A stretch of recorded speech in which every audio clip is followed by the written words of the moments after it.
सोचो एक ऐसा गेम जहां 30 दिन भागकर जिंदा रहने पर पूरे के पूरे $1 बिलियन का इनाम, और जो भी 30 दिन से पहले पकड़ा गया उसका अंजाम सिर्फ और सिर्फ मौत होगा। तो कहानी की शुरुआत में हमें एक आदमी बेन दिखाई देता है जो अपने बॉस से अपनी जॉब दोबारा मांग रहा था, और यहाँ हमें पता चलता है कि बेन को उसके बॉस ने उसकी जॉब से निकाल दिया था क्योंकि बेन बहुत जज्बाती था और इसी वजह से उसने अपने बॉस को बहुत कुछ उल्टा बोल दिया था। इसलिए वो अपनी जॉब से हाथ धो बैठा और अब उसका बॉस उसे साफ साफ मना कर देता है और कहता है कि अब तुम्हें मैं कभी नहीं रख सकता। इसलिए वो दुखी होकर वहाँ से वापस निकल जाता है और बाहर आते ही वो एक टीवी में देखता है तो वहाँ एक गेम द रनिंग मैन के बारे में बताया जा रहा था, और इस गेम में जो भी पूरे 30 दिन तक जिंदा बच गया तो उसे पूरे के पूरे $1 बिलियन दिए जाएंगे, और जो 30 दिन के अंदर हर जगह पर घूमते हुए काले कपड़ों वाले हंटर के हाथों पकड़ा गया उसे सीधा मार दिया जाएगा। लेकिन बेन इस पर ज्यादा ध्यान नहीं देता और वो वहाँ से चला जाता है। घर आते ही वो टीवी पर उसी गेम का चलता हुआ शो देखता है जिसमें एक आदमी कुछ सवालों के जवाब दे रहा था और एक जवाब गलत देने पर उस आदमी को नीचे गिराकर मार दिया जाता है। इसी दौरान बेन की वाइफ शीला घर आती है जो एक बार में ड्यूटी करती थी। वो अपनी बेटी को बीमार होता देख बहुत परेशान हो जाती है क्योंकि उसका अच्छा इलाज कराने के लिए उसके पास पैसे नहीं थे। शीला बेन से कहती है कि मैं आज से डबल शिफ्ट ड्यूटी करूंगी ताकि मैं ज्यादा पैसे कमाकर अपनी बेटी का अच्छा इलाज करा सकूं, लेकिन बेन उसे मना कर देता है और कहता है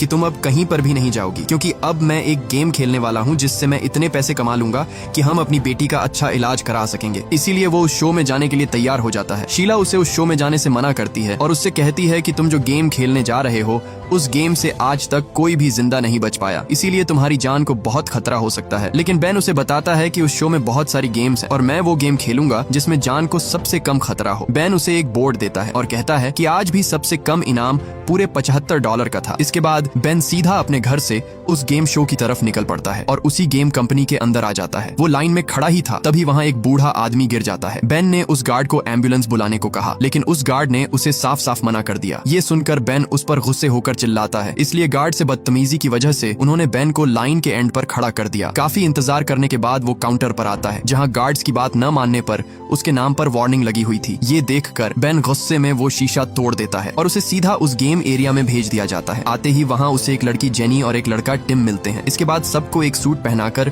उन्हें सिलेक्शन ट्रायल के लिए छोड़ दिया जाता है जहाँ उन सबसे एक एक करके टेस्ट लिया जा रहा था। जैसे तैसे करके यहाँ बेन अपने सब टेस्ट को पास कर लेता है। बेन से कुछ सवालों के जवाब भी पूछे जाते हैं और वो उन सब सवालों के जवाब बिल्कुल ठीक दे देता है, इसलिए उसे फाइनल राउंड में भेज दिया गया जहाँ आते ही उसके सामने बहुत सारे रंग बिरंगे गेम सूट थे। यहाँ बेन को लाल रंग का सूट दिया गया। उस सूट के पीछे TRM लिखा हुआ था जिसका मतलब द रनिंग मैन था। बेन के साथ टिम और जेनी का सूट भी लाल रंग का था। हॉल में आते ही उन्हें एक आदमी दिखाया जाता है जिसका चेहरा ढका हुआ था और यही आदमी हंटर्स का लीडर था जो सब प्लेयर को चुन चुन कर मारने वाले थे। ये देखकर बेन थोड़ा सा घबरा जाता है। इसके बाद बेन सीधा गेम प्रोड्यूसर डैन के पास आता है। वो उसे इस गेम में वेलकम करता है और कहता है कि मुझे बहुत अच्छा लगा कि तुमने इस गेम को ज्वाइन किया। वो बेन को एक लिफाफा देता है जिसे खोलते ही उसमें बहुत सारे पैसे थे, लेकिन बेन उन पैसों को लेने से मना कर देता है और कहता है कि मैं ये खतरनाक गेम नहीं खेलना चाहता जिसमें मेरी जान को खतरा हो। वो उसे बताता है कि अगर तुम अपनी जिंदगी बदलना चाहते हो तो ये तुम्हारे पास एक आखिरी मौका है। अगर तुम इस गेम को जीत गए तो तुम्हें इतना पैसा दिया जाएगा कि तुम सारी जिंदगी बैठकर खाओगे, वो फिर भी खत्म नहीं होगा। वो बेन को एक गेम का चार्ट दिखाता है जहाँ गेम के 6 दिन बाद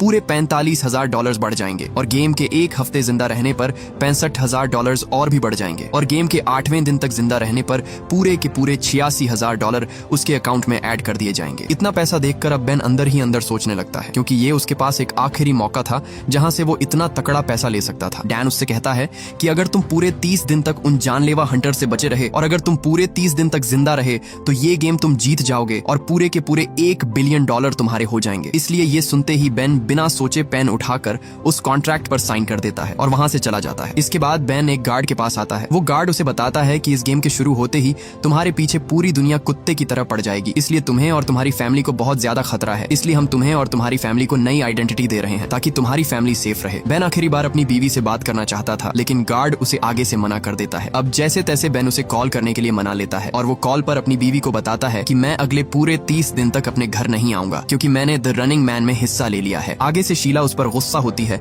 और कहती है कि मेरे मना करने के बावजूद भी तुमने उस गेम गेम में हिस्सा क्यों लिया, लेकिन बेन उसे यकीन दिलाता है और कहता है कि मैं वादा करता हूँ कि मैं हर हाल में इस गेम को जीत कर ही आऊंगा। अगले दिन जब बेन अपने रूम में था तभी एक लेटर आता है। जैसे ही वो उसे खोलता है तो उसमें उसकी बीवी और उसकी बेटी की तस्वीर थी जो उसकी बीवी ने उसे यादगार के लिए भेजी थी। उसी दिन उसे गेम के लिए लाया जाता है और उसके हाथ में एक ब्रेसलेट भी बांध दिया गया जिस पर उसका जीता हुआ सब पैसा और टाइम दिखता रहेगा। इसके बाद उसे सीधे गेम शो में लाया जाता है जहाँ उसे टीवी में उसकी नकली वीडियो दिखाई गई जिसमें बेन एक घर के अंदर चोरी करता हुआ पकड़ा गया। वहाँ उसे यह भी दिखाया गया कि इस गेम में सब लोग उसकी वीडियो बनाकर गेम होस्ट को देंगे जिससे उन्हें भी काफी तकड़ा पैसा मिलेगा। यहाँ गेम का होस्ट बॉबी उसे स्टेज पर बुलाता है और बुलाते ही बॉबी उसे फेक वीडियो दिखाता है जिसमें वो कुछ सीक्रेट इन्फॉर्मेशन देता हुआ दिखाई देता है जिसे देखकर बेन का खून गुस्से से उभर आता है और वो उस पर जोर जोर से चिल्लाता है। बॉबी सबको बताता है कि जो भी इन प्लेयर की लोकेशन बताएगा उसे पूरे 10,000 रुपए दिए जाएंगे। ये सुनकर वहाँ सब लोगों की खुशी बढ़ जाती है। सभी प्लेयर्स को स्टेज पर बुलाकर उन्हें गेम के 3 रूल्स बताए जाते हैं जिनमें पहला रूल था कि हर प्लेयर को 12 घंटे तक कोई भी हंटर नहीं ढूंढेगा। जैसे ही उसके 12 घंटे पूरे हो जाएंगे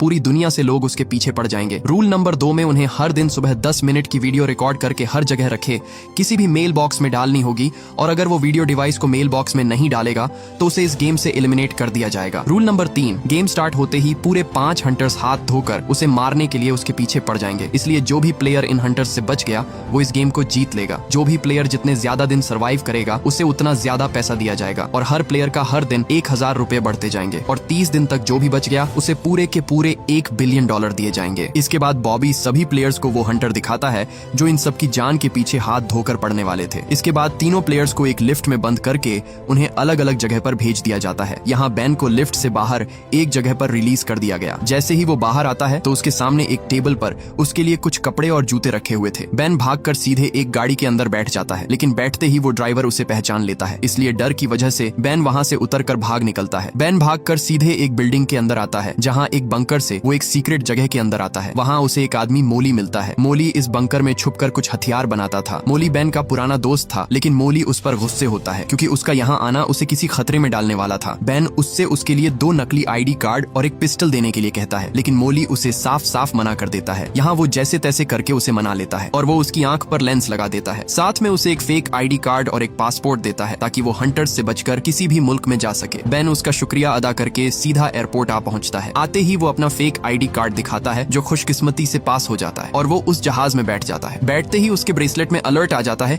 कि गेम स्टार्ट हो चुका है, मतलब अब हंटर्स उसके पीछे पड़ चुके हैं। वो बैठा ही था तभी वहाँ एक बच्चा उसे देख लेता है। बेन को शक हो जाता है कि कहीं ये बच्चा उसकी लोकेशन उन हंटर्स को बता न दे, इसलिए वो उस बच्चे को पकड़ लेता है और धमका कर कहता है कि अपनी जबान बंद रखो नहीं तो तुम्हें यहीं पर मार डालूंगा। जल्द ही वो दूसरे मुल्क पहुंच जाता है। आते ही वहाँ उसका वो फेक ID कार्ड स्कैन किया गया और यहाँ भी खुशकिस्मती से वो बच जाता है। तभी वो पीछे मोड़कर देखता है तो वहाँ भी उसकी तस्वीर लगी हुई थी, मतलब वो अब पूरी दुनिया में फैल चुका था और सब लोग उसका शिकार करने के लिए उसके पीछे पड़े हुए थे। वो सीधा अपने रूम में आ जाता है जहाँ वो अपने ब्रेसलेट पर देखता है तो वहाँ टाइम स्टार्ट हो चुका था, मतलब अब उसे अपनी पहली वीडियो रिकॉर्ड करके मेल बॉक्स में डालनी है। वो तुरंत उस डिवाइस को निकालता है और अपनी वीडियो रिकॉर्ड करके उसे एक लिफाफे में पैक कर देता है और बाहर आकर सीधा उस मेल बॉक्स में डाल देता है। दूसरी तरफ हमें मोली दिखाई देता है जिसे वो हंटर्स पकड़कर मार रहे होते हैं। क्योंकि उसने बेन की मदद की थी इसलिए ना चाहते हुए भी वो उन हंटर्स को बेन की असली इन्फॉर्मेशन दे देता है। इधर बेन सोया हुआ था। इसी दौरान वहाँ कोई आकर उसके सर पर एक पिस्टल रख देता है और तभी उसकी आंख खुल जाती है और जब वो देखता है तो वो उसका एक सपना था। तभी वो टीवी में देखता है जहाँ उसे टिम दिखाई देता है जिसकी लोकेशन उन हंटर्स को पता चल चुकी थी। वो उसके पीछे ही थे। जैसे ही वो बाहर आता है तो वहाँ उसे वो हंटर गोली से मार डालते हैं और यहाँ पूरे 3 प्लेयर्स में से सिर्फ 2 ही प्लेयर्स बच जाते हैं। ये देखकर उसके पैरों तले जमीन ही खिसक जाती है, इसलिए वो तुरंत अपना बैग पैक करके वहाँ से बाहर भागने लगता है। एक जगह पर आकर वो अपने बैग को सीधा नीचे एक कचरे में फेंक देता है और वहाँ से निकलकर दूसरे होटल की तरफ आ जाता है जहाँ वो एक आदमी से एक सीक्रेट होटल की डील डन कर देता है और वो सीधा अपने रूम में आ जाता है। आते ही उसे एक बॉक्स मिलता है